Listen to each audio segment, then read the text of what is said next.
안녕하세요. 이정희입니다. 자, 오늘 이 시간부터는요, 대입적성, 그 다음에 언어 영역에 대해서 저하고 함께 해보도록 할 건데요. 전체 총 100문제로 구성이 되어 있습니다. 기출문제들로 구성해 놨는데요. 자, 그것을 총 5강으로 나누어 봤습니다.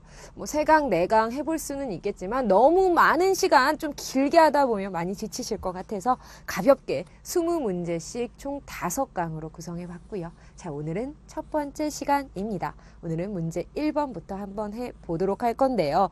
문제의 수준이 아마 여러분들이 좀 쉽게 풀 수 있는 문제들로 구성되어 있기는 한데 그 중에 한두 문제가 조금은 까다로운 문제들로 구성이 되어 있는 경우도 있습니다. 그럴 때는 어떻게 해야 되는지 그건 문제 직접 만나보면서 풀어보도록 할게요. 자, 문제 1번부터 함께 해보도록 합시다. 자, 어휘 문제부터 시작을 해볼 건데요. 문제 1번입니다. 자, 보기에 밑줄 친 단어와 의미가 같은 것은 이라고 되어 있네요. 자, 보기를 봤더니요. 그는 선배라는 이유만으로 아랫사람을 거리낌 없이 눌러왔다. 자, 선배가 후배를 누른다. 가서 머리를 꾹 누르는 게 아니라 이상하게 눈빛이나 보여지는 카리스마로 주눅들게 하는 거죠. 그쵸? 자, 한번 보면요. 4번 누르다. 마음대로 행동하지 못하도록 힘이나 규제를 가하는 것을 의미합니다. 같은 의미로는 4번 법에서까지 우르르 이렇게 어떻게 누르니 도리가 없다. 같은 의미로 쓰이고 있네요. 누른다, 직접 가서 머리를 누른다가 아니라 이상한 카리스마나 분위기로 어때요? 주눅들게 하는 거라고 생각해 보시면 될 것 같아요. 이러한 어휘 문제는 굉장히 쉬운 문제 쪽에 포함이 되는데요. 이럴 때는 그 상황이 어떠한 상황일지를 머릿속에 간략하게 떠올려 보시고 자, 그 다음에 보기 1, 2, 3, 4번 중에서 같은 분위기가 느껴지는 걸 찾아주시면 될 것 같아요. 자, 1번에 누르다는요. 나는 진수를 근소한 차이로 누르고 당선됐다. 어떠한 선거 등에서 이기는 거. 그 다음에 2번에서의 화를 누른다라는 것은요. 감정을 어때요? 누르는 거. 그 다음에 3번에는 눌러 앉기로 했다라는 것은 계속 같은 장소에 머무른다라는 의미로 쓰였습니다. 보기와 같은 의미로 쓰인 것은 정답 4번 찾아주시면 되겠네요. 2번 문제 가볼게요. 자, 2번에 시한편이 나왔는데 밑줄 그어진 의미 한번 찾아볼게요. 모란이 지고 말면 그뿐 내 한 해는 다 가고 말아 360날 한양 섭섭해 우옵내다. 모란이 피기까지는 나는 아직 기다리고 있을 테요. 찬란한 슬픔의 봄을. 모란이 피기까지라는 김영랑 시인의 시죠. 여기서 밑줄 그어진 게 한양이라는 의미인데요. 360날 동안 나는 섭섭해 웁니다. 360날 동안 늘 섭섭해 웁니다. 라는 의미겠죠. 그래서 한양은 정답 4번이고요. 늘이라는 의미. 자, 360날 동안이나 쭉 늘 운다라는 겁니다. 기다리는 거죠. 어떤 때를, 모란이 필 때를, 언제 찬란한 봄을 의미합니다. 김영랑 시인의 모란이 피기까지라는 시였고요. 한양은 늘 계속해서 언제나 라는 뜻으로 전북이나 충청, 평북에서 사용되는 방언입니다. 자, 정리했고요. 4번 찾고 3번 문제 가볼게요. 보기 괄호 안에 들어갈 말로 가장 적절한 것이라고 되어 있는데 그가 선친으로부터 유산을 받은 것은 논, 여섯, 땡땡이 전부였다라고 되어 있네요. 논이나 밭 따위를 어때요? 재는 그러한 단위는 무엇인지를 물어보는 거죠. 자, 이러한 것을 뭐라고 하나요? 아마 아실 거예요. 마지기라고 합니다. 정답은 2번인데요. 마지기라는 것은요. 논이나 밭의 넓이 혹은 단위, 넓이의 단위를 의미합니다. 가마니는 어때요? 이렇게 한 가마니, 쌀 2가마니, 쌀 3가마니 이런 말 들어보셨죠? 씨름해서 이기면 뭐 쌀 3가마니를 주었다 라는 말 들어보셨을 거예요. 곡식이나 소금 따위를 담아서 그 분량을 세는 단위이고요. 마지기는 논밭 넓이 의미합니다. 3번의 바리는요. 들어보셨을 수도 있는데 노쇠로 만든 여자의 밥그릇이고요. 자밤은 나물이나 양념 따위를 이렇게 손가락 끝으로 집을 만한 분량입니다. 그래서 정답은 3번의 2번 마지기이고요. 여기서 한 번 더 알려드리자면 마지기라는 의미가요. 예로부터 뭐라고 쓰였냐면 이렇게 그 한 평 혹은 그런 어떠한 공간에 논이나 밭에서 쌀 4가마니가 나올 정도를 한마지기라고 했대요. 그러니까 우리 조상들은 그때 이렇게 세는 단위가 정밀하진 않았잖아요. 그래도 딱 아는 거야. 아, 이만큼이면 4마지기가 나오겠구만. 그럼 네 가마가 네 마지기가 아니라 벼 4가마가 나오겠구만. 그러면 이게 한마지기구만 이라고 생각을 하셨다고 합니다. 왜 이렇게 말이 꼬이지? 자, 한마지기는요, 지금 뭐 평이라는 단어를 잘 쓰진 않지만 약 200평이라고 합니다. 200평이면 꽤 큰 평수인데요. 그쵸? 자, 그럼 6마지기면 약 1200평을 유산으로 받네요. 부럽습니다. 정답은 3번에 2번 마지기 찾아주시면 되고요. 마지기가 지금 단위로 좀 환산을 하자면 정확하진 않지만 200평 정도이고요. 쌀 4가마가 나오는 정도의 양이다 라고 생각하시면, 넓이다 라고 생각하시면 되겠네요. 3번에 2번 찾고 4번 문제 가볼게요.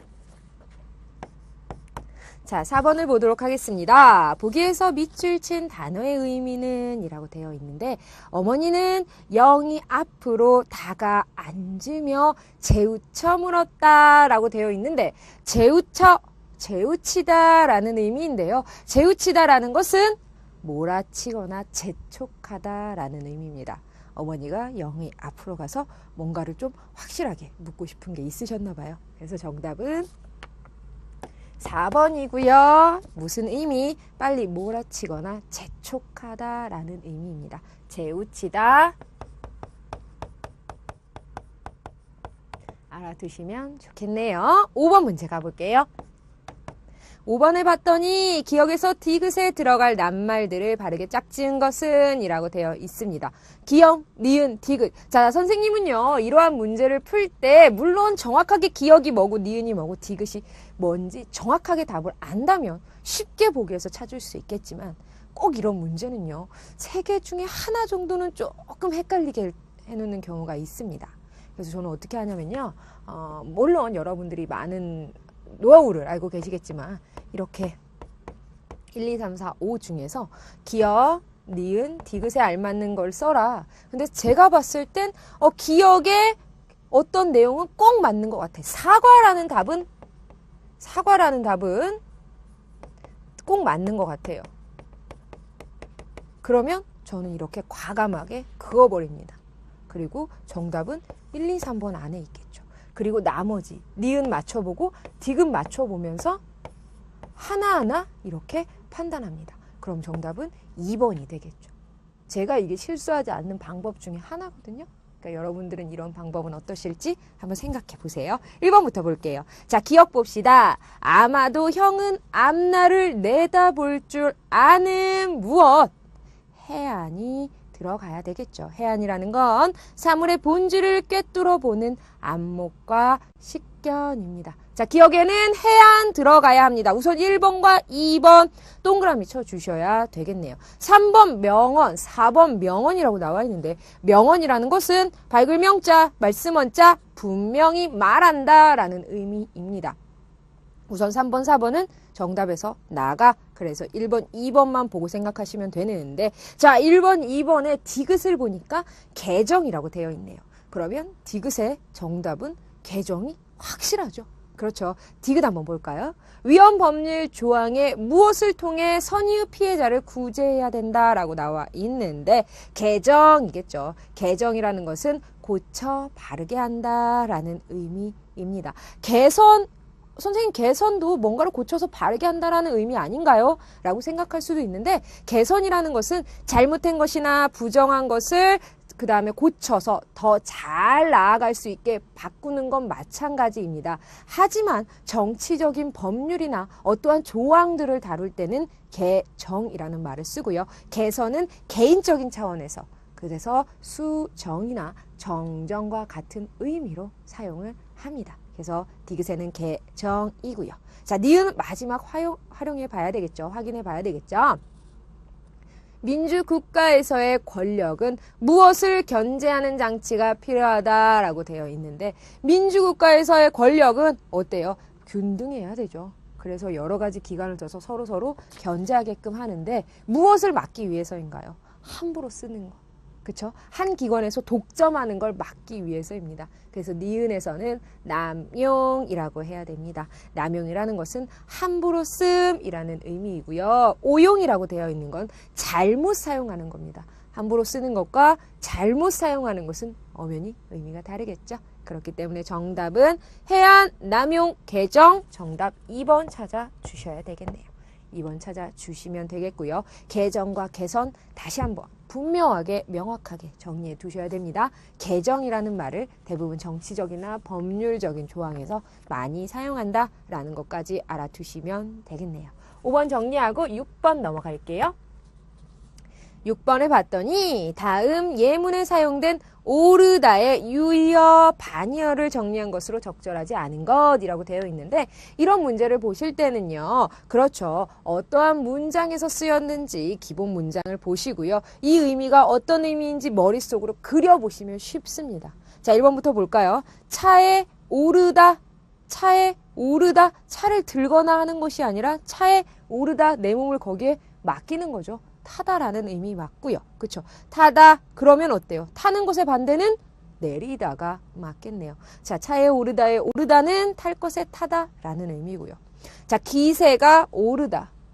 좀 당당하게 기세가 오르다. 왜 이런 상황에서 어떤 친구가 무엇인가를 칭찬받을 일이 생기면 너 어깨가 귀까지 올라갔구나 라는 말 쓰죠. 기세가 오르다라는 것은 기운이나 세력이 성해지다 라고 되어 있습니다. 기세가 오르면 등등하겠죠. 그러면 반대로는 그 기세가 꺾여야 되겠죠. 맞는 말이고요. 3번 성적이 올랐습니다. 가장 좋은 말이네요. 성적이 오르다. 실적 효과가 나타나다. 노력했던 것이 바라다 라는 말인데요. 성적이 오르는 것은 실력이 향상된 것이고요. 반대로 실력이 떨어지는 거죠. 그렇기 때문에 3번도 맞습니다. 약 기운이 오르다라는 것은 어떤 의미인가요? 약을 먹었습니다. 감기약을 딱 먹었더니 잠시 후에 콧물이 멈추고 열이 떨어지면서 약 기운이 어때요? 몸 전체에 퍼지는 걸 의미하죠. 약 기운이 퍼지다라는 의미이고요.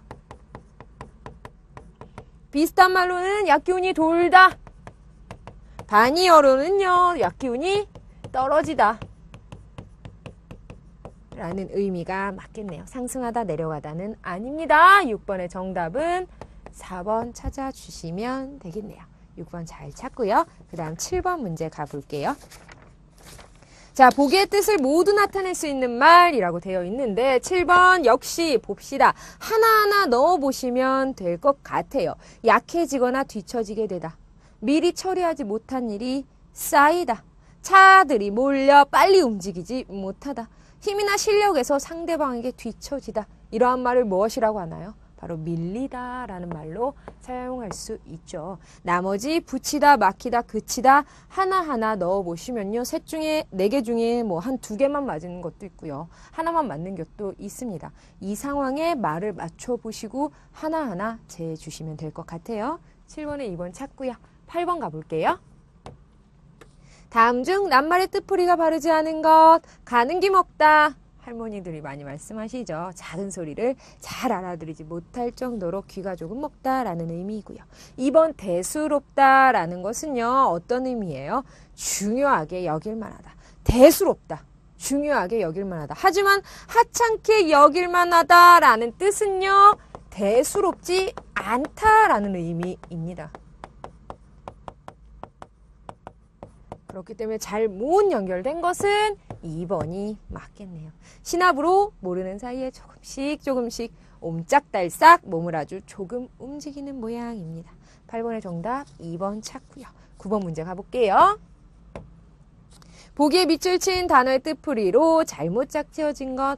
바람도 쉬 넘고 구름도 쉬 넘는 수진이 날진이 해둥청 보람에 모두 다 쉬어 넘는 동설령 고개.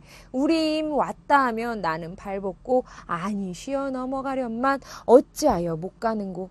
무정하여 아주 있고 한 장 편지마저 끊겼는가. 판소리 춘향가 중에 한 대목인데요. 자, 기억 봅시다. 수진이라는 건 어떤 의미인가요? 손으로 길들인 매나 새 의미하는 거 맞고요.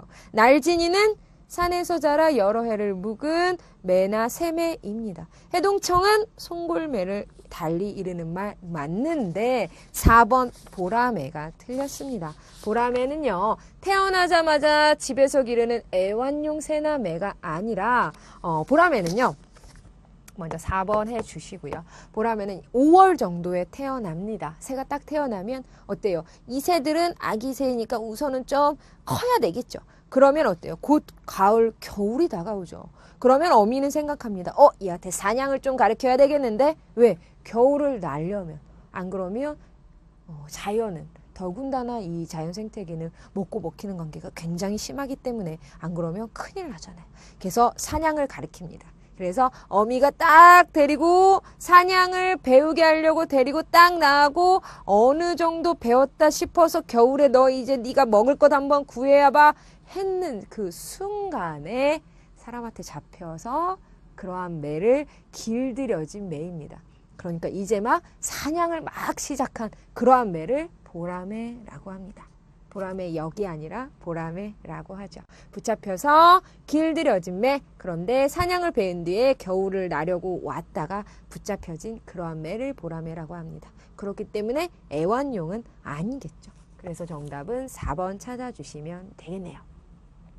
그 다음 10번으로 넘어가 볼게요. 자, 오래도록 빨지 아니하여 빨랫감에서 나는 쉰 듯한 냄새를 뜻하는 순우리말은 조금 좀 냄새가 코끝에 이렇게 나는 듯 하죠. 바로 자린내라고 합니다. 정답은 4번입니다. 자, 나머지 고린내, 속내, 비린내는 여러분들이 이미 다 잘 알고 있으실 거라 생각이 납니다. 고린내, 비린내 이런 거 좀 많이 알고 있죠. 그렇죠? 속내는요, 겉으로 드러내지 아니한 속마음 의미합니다. 네 속내가 무엇이냐? 사극에서 이런 거 많이 볼 수 있잖아요. 그렇죠? 나머지 한번 확인해 주시고요. 11번 문제 가볼게요.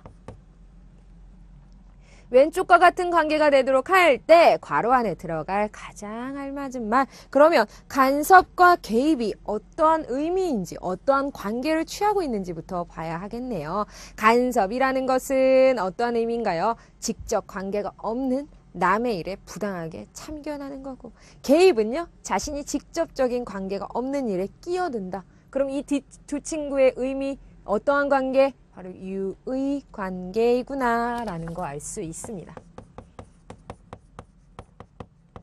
그러면 나머지 폭염이라고 되어 있죠. 폭염. 이 폭자와, 그렇죠, 폭염 아마 들어보셨을 거예요. 올 여름이 폭염이죠. 폭염의 이 폭염의 폭자와 그 다음에 같은 의미를 지니고 있는 유의관계를 찾아주시면 되겠는데, 폭염이라는 게 무슨 의미인가요? 올 여름이죠. 햇볕이 몹시 뜨겁게 내리칠 때의 더위, 불볕더위를 의미합니다. 자, 그러면 딱 봅시다. 폭 다 나와 있는데 그 뒤에 글자를 보셔야 되겠죠. 첫 번째, 사나울 폭에 임금 금자가 보이네요. 폭군 들어보셨을 거예요. 좀 어떠한 마음에 한이 많아서 좀 강한 정치, 좀 무서운 정치, 그런 정치를 하시는 분을 우리는 폭군이라고 하죠. 사납고 악한 임금이다 라는 의미이고요. 등자는 오를 등자를 썼네요. 사납게 탁 올라갑니다. 무엇이? 물가가. 물건의 값이나 주가 따위가 갑자기 큰 폭으로 오르는 걸 의미합니다. 3번에 폭력은 힘력자 썼죠. 사나운 힘, 누군가를 제압하는 그런 사나운 힘을 폭력이라고 합니다. 자, 그러면 4번 폭, 그 다음에 무엇인가요? 더울 서자가 되어 있네요.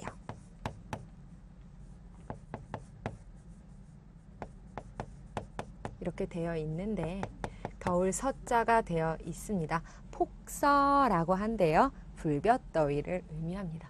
그렇기 때문에 폭염과 유의관계는 폭서 찾아주시면 되겠네요. 정답은 4번 찾아주시면 되겠습니다. 11번 정리하고요. 12번 가볼게요.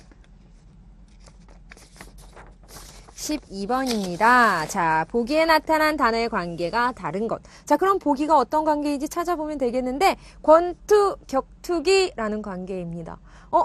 격투기라는 종목 안에 권투가 들어가 있죠. 좀 어색하긴 하지만, 그쵸? 권투가 들어가 있습니다. 격투기 안에 권투가 포함되는구나. 아, 이 두 친구는 상하 관계이구나.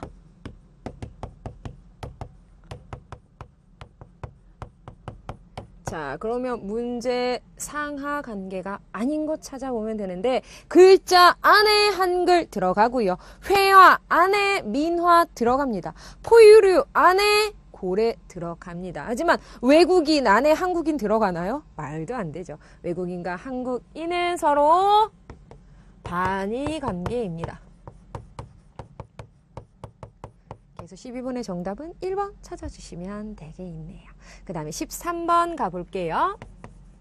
13번을 봤더니 두 단어 사이의 관계가 역시 나머지 색과 다른 하나는 이라고 되어 있네요. 자, 그럼 1번부터 볼게요. 배다, 성기다 라고 되어 있는데, 배다라는 것은 물건의 사이가 비좁거나 촘촘하다. 아주 촘촘한 거. 하지만 성기다라는 것은 어때요? 물건의 사이 또는 반복되는 횟수가 이렇게 뜨는 것을 의미합니다. 그럼 이 두 친구는 서로 반이어 관계네요.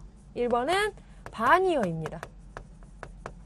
자, 2번 볼게요. 무겁다, 둔하다 라고 되어 있는데, 무겁다라는 건 움직임이 느리고 둔하다라는 의미입니다. 둔하다 역시 어떠한 의미인가요? 같은 의미이죠. 유의어 되겠네요. 2번은 유의어이고요. 왜 이렇게 쓰는지 대충 감은 잡으셨겠지만 그래도 볼게요. 3번 보겠습니다. 값싸다, 헐하다 라는 건 좀 값이 싸다 라는 의미로 역시 유의어입니다. 그 다음 4번 볼까요? 성마르다, 조급하다 라는 거는 참을성이 없고 좀 조급한 거, 마음이 좀 급한 거 라는 의미인데요. 이 두 친구 역시 유의어입니다. 자, 그럼 하나만 관계가 다르네요. 정답은 1번 찾아주시면 되겠네요. 13번 정리하고 14번 갑니다. 다음 빈칸에 들어갈 어휘로 적절한 것은 이라고 되어 있는데, 주차장, 승용차, 이동, 냉장고, 야채, 괄호라고 되어 있죠. 승용차는 이동하기 전에 어디에? 주차장에 있었고요. 야채는 무엇 되기 전에 냉장고에 있었나요? 야채는 그렇죠. 요리되기 전에 냉장고에 있었습니다. 그래서 정답은 2번 요리 찾아주시면 되겠네요.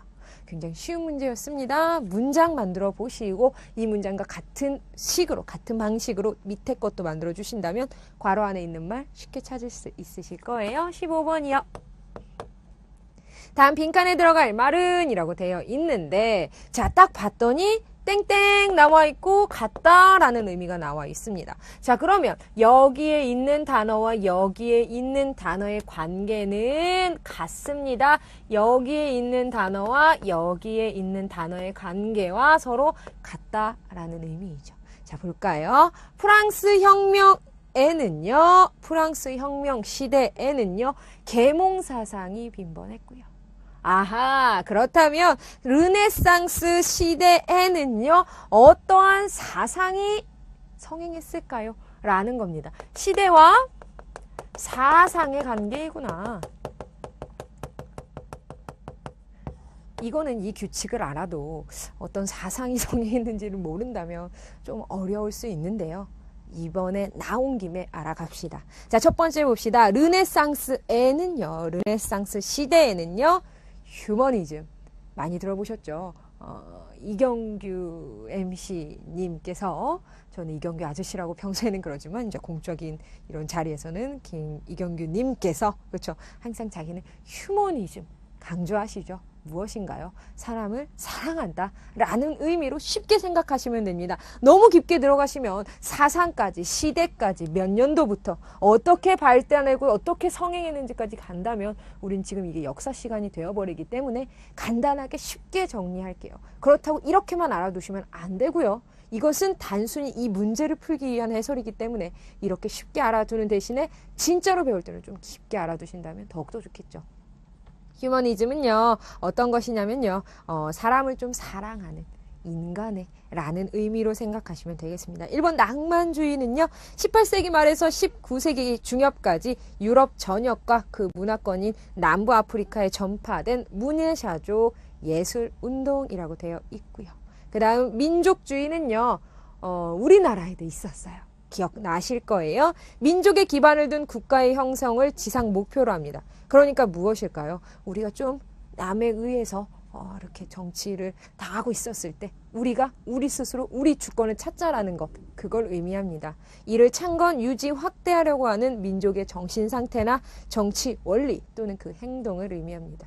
절대주의는요, 근세 초기 유럽에서 보인 전제적 정치 형태입니다. 간략하게 정리해 드릴게요.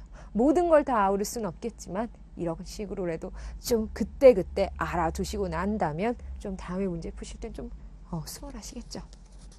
휴머니즘은요, 밑에 뒤에 장 해설 부분에 나와 있네요. 인간주의, 인문주의, 인본주의라고도 하며 인간다움을 존중하는 대단히 넓은 범위의 사상적, 정신적 태도, 세계관으로 있는 그대로의 인간, 자랑스러운 자연스러운 인간상을 존중하고 이러한 인간성에 입각하여 지혜를 탐구하려는 것이었다라고 되어 있네요.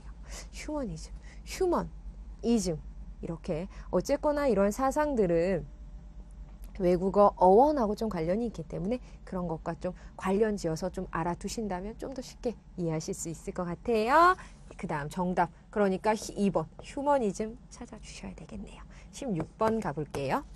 다음 중 밑줄 친 부분의 띄어쓰기가 바르지 않은 것은 이라고 되어 있는데, 자, 이곳에는 남자뿐이다 붙여줘야 하는 건 맞고요. 2번 밥은커녕 죽도 먹지 못했다 라고 되어 있는데, 이 커녕은요 하나의 단어가 아니라 앞말에 붙어서 사는 조사입니다. 조사는 붙여줘야 되죠. 남자를, 여자를, 정의를, 사탕을, 을을, 이러한 것들 조사죠. 붙여줘야 합니다. 조사는 붙여줘야 하기 때문에 밥은커녕을 붙여줘야 되고요. 소문으로만 들었을 뿐이네 딱 띄워주시고요. 건강이 나빠질 대로 나빠졌어 역시 띄워주셔야 됩니다. 정답은 2번 찾아주시면 되겠네요. 17번 볼게요. 17번 봤더니 밑줄 친 낱말에 표기가 맞춤법에 맞게 된 거라고 나와 있는데, 한 밥에 웬 뻐꾸기 소리가 그렇게도 구슬프던지, 한 밥이 아니라 한 밤에겠죠. 우리 너그럽게 이해해 줍시다. 한 밤에 웬 뻐꾸기 소리가 뻐꾸이라고 되어 있네요. 그쵸? 두 번째 볼까요? 같은 옷을 하도 오래 입어서 누덕이가 되었다. 그는 살살이처럼 아부하다가 늘 혼쭐이 나곤 하지. 꽹가리 두드릴까 랄랄이 불까 망설이고 있었지 라고 되어 있는데, 하나하나 봅시다. 자, 이렇게 용언의 어간, 즉 변하지 않는 부분에 무엇을 붙일 거냐면요, 뭐뭐하다, 뭐뭐거리다 라는 말을 붙여서 그 말이 된다면 그 어간을 그대로 살려서 적어주고요. 그런 게 안 된다면 그 원형을 밝혀서 적지 않습니다. 붙일 수 없는 어간에는 그것을 밝혀 적지 않습니다. 뻐꾸기, 뻐꾹하다, 뻐꾹거리다 말 되나요? 안 되죠. 그렇기 때문에 뭐라고 적어주셔야 하나요? 기가 맞는 겁니다. 뻐꾸기라고 해주셔야 되고요. 누덕하다, 누덕거리다 말 되나요? 아니죠. 그렇기 때문에 원형 안 적어줍니다. 누덕기라고 적어주셔야 됩니다. 살살하다, 살살거리다. 어떤 사람에 붙어서 좀 이렇게 아부하는 걸 의미하죠. 살살거리는 거. 사회생활을 하다 보면 앞으로 우리 여러분들도 사회생활을 하겠지만 살살거리는 게 어떻게 보면 가장 기본의 덕목이라고 할 수 있는데, 살살거리다. 좀 남에게 좋은 말로 좀 아부하는 거라는 거 생각하시면 될 것 같은데, 살살하다, 살살거리다 말이 됩니다. 그렇기 때문에 원형 적어서 살살이 그대로 적어줍니다. 날랄이 발음도 하기 힘드네요. 날랄하다, 날랄거리다 말이 안 되기 때문에 날, 라, 리라고 적어주셔야 되겠네요. 그렇기 때문에 맞는 것은 정답 3번 찾아주시면 되겠습니다. 18번 가볼게요. 18번 봤더니 두 말 중에서 하나는 표준어로 인정되지 않는 거 찾아보라고 했네요. 자, 1번 가뭄과 가물. 오랫동안 계속하여 비가 내리지 않은 메마른 날씨로 이 두 친구 모두 다 표준어입니다. 확실하게 알아두시고요. 두 번째, 넝쿨과 덩굴이라고 되어 있는데 요즘 드라마에 나오죠. 넝쿨땅 이래가지고요. 그쵸? 넝쿨과 덩굴은요. 길게 뻗어가면서 다른 물건을 감기도 하고 땅바닥에 퍼지기도 하는 식물의 줄기를 의미합니다. 멍게와 우렁쉥이 멍게과의 동물 맞고요. 원삭 동물입니다. 우리가 잘 알고 있는 이렇게 울퉁불퉁한 그 친구 말하는 겁니다. 4번 술고래와 술보라고 되어 있는데 술고래는 표준어 맞습니다. 술을 많이 마시는 사람을 비유적으로 의미하는데 술보는 우리끼리만 씁니다. 아직 표준어는 아닙니다. 그렇기 때문에 술보는 비표준어입니다. 정답은 4번이고요. 술보는 아직까진 비표준어입니다. 얼마 전에 굉장히 기쁜 일이 있었습니다. 자장면, 짜장면 오랫동안 싸워왔죠. 왠지 자장면이라고 하면 느끼하다. 짜장면이라고 해야 왠지 짜장면 같다 라는 표현 많이 들어보셨을 거예요. 그렇습니다. 드디어 짜장면이 표준어가 됐고요. 그 전까지만 해도 복숭아뼈 우리는 많이 사용했지만 그게 표준어는 아니었었어요. 우리가 많이 사용했어. 그래서 드디어 짜장면과 함께 이 친구도 함께 표준어로 등재될 수 있었습니다. 그렇죠. 이렇게 우리 말 중에서 우리가 모르는 사이에 우리가 좀 자주 쓰는 말들이 있어요. 그런 거는 표준어 연구원에서 조사한 다음에 이 정도는 표준어로 함께 사용해도 별 무리가 없겠다. 왜 그러냐면 너무 많은 사람들이 사용하니까. 말은 우리가 쓰는 거기 때문에 우리한테 좀 맞춰줘야 되겠죠. 그래서 가끔씩 이렇게 개정이 돼서 나오기도 하는데 가장 반가운 소식이 아니었나? 라는 생각이 듭니다. 18번 했고요. 그 다음 19번 볼게요. 다음 밑줄 친 말이 잘못 사용된 것은 친구는 퇴직금으로 받은 뭉칫돈으로 가게를 차렸다. 맞는 표현이고요. 뭉칫돈, 꽤 큰 돈. 어머니는 아이들에게 학비 외에 가외돈을 조금도 주지 않으셨다. 과외돈이라는 표현 맞는 표현이고요. 그들은 다시 한번 호곡하였으며 저마다 허리춤을 더듬어 되는 대로 노잣돈을 내놓았다. 라는 말, 노잣돈. 좀 슬픈 말이지만 어딘가 가실 때 하늘로 이렇게 가실 때 이렇게 노잣돈 주죠. 그런 말 맞고요. 4번 남사당들은 38주 수건으로 팔랑거리며 돈을 구걸하는 것이었는데 둘러선 구경꾼들이야 던져줄 모갯돈은 없지만 한마디씩 거들었다라고 되어 있는데 이 모갯돈이라는 것은 꽤 큰 돈을 의미합니다. 남사당 패가 이렇게 재미있는 공연을 하고 사람들한테 쭉 돈을 걷죠. 그럼 사람들은 어때요? 내 전 재산을 내어주나요? 아니죠. 재미있게 봤습니다. 즐겁게 봤습니다. 라고 하면서 자기 주머니에 있는 돈으로 성의를 표하죠. 이러한 돈은 모갯돈보다는 푼돈이 맞겠네요. 그렇죠? 정답 19번에 4번 찾아주시고요. 그 다음 20번 볼게요. 자, 20번 에서의 의미에 대해서 나왔는데 자, 4가지 중에서 한 가지만 조금 다른 의미입니다. 만약에 이런 문제에서 에서라는 의미가 정확하게 모른다고 하더라도 나머지 4개 중에서 어떤 게 좀 같은 의미인지 이렇게 3개 하나로 나눠보시면 되는데 1번 우리 형은 미국 유학 후에 외국계 회사에서 일하게 되었다라고 되어 있는데 1번에서는요. 앞말의 행동이 이루어지고 있는 처소의 부사어임을 나타내는 격조사이고요. 앞말이 이루어지는 거. 외국계 회사에서 이제 막 시작을 하는 거야. 그렇죠? 쭉 앞으로. 근데 2번, 3번, 4번은요. 있던 곳에서 떨어져 나옵니다. 나무에서 떨어지고 극장에서 나와버렸고 은행에서 쫓겨납니다. 어떤 의미인지 알겠죠? 이제 막 들어가서 시간을 계속하느냐 아니면 여기서 떨어져 나오느냐 출발점임을 뜻을 갖고 있는 부사어이냐를 따져 물어주시면 되는데 그렇기 때문에 1번과 2, 3, 4번은 좀 다른 의미라는 거 아실 수 있을 거예요. 계속 붙어서 시작을 하느냐 아니면 본디에서 떨어져 나오느냐. 그렇죠? 정답은 1번 회사에서 찾아주시면 되겠네요. 21번 볼게요. 마지막 문제, 어법에 잘 맞게 이루어진 문장은 자, 낯설은 객지에서 혼자 열심히 공부하느라 얼마나 고생이 많겠니? 라고 되어 있는데 낯설은은요, 낯설다의 은이 이미 포함이 됐습니다. 그래서 낯설이 된 건데 여기에 다시 은을 붙이면 낯설은이 되는 거죠. 그렇기 때문에 은은 빼주시고요. 낯선이라고 해주시면 됩니다. 1번은 어떻게 낯선으로 고쳐주시면 되고요. 2번 우리 마을에는 예부터라고 되어 있는데 예의 예는요 지나간 때를 의미합니다. 그렇기 때문에 예부터 이미 지나갔는데 거기부터라고 할 수 없겠죠. 그렇기 때문에 예부터 결합할 수 없기 때문에 예부터가 맞는 거고요. 옛부터 잘못 사용하는데 예부터는 맞는 표현입니다. 큰 인물이 날 것이라는 전설이 전해 내려온다 라고 되어 있는데 전설은요 그 자체가 옛날부터 민간에서 내려오는 이야기, 이미 전에서 내려오는 이야기인데 뒤에 또 내려온다가 또 쓰였으니까 같은 의미가 2번 쓰인 거죠. 그렇기 때문에 그냥 전설이 내려온다 전해를 빼주시면 되겠네요. 같은 의미 2번 사용됐습니다. 많은 친구들이 옛부터라는 말 쓰는데 옛부터가 아니라 예부터이고요. 그리고 뒤에 전에는 삭제해 주시면 되겠네요.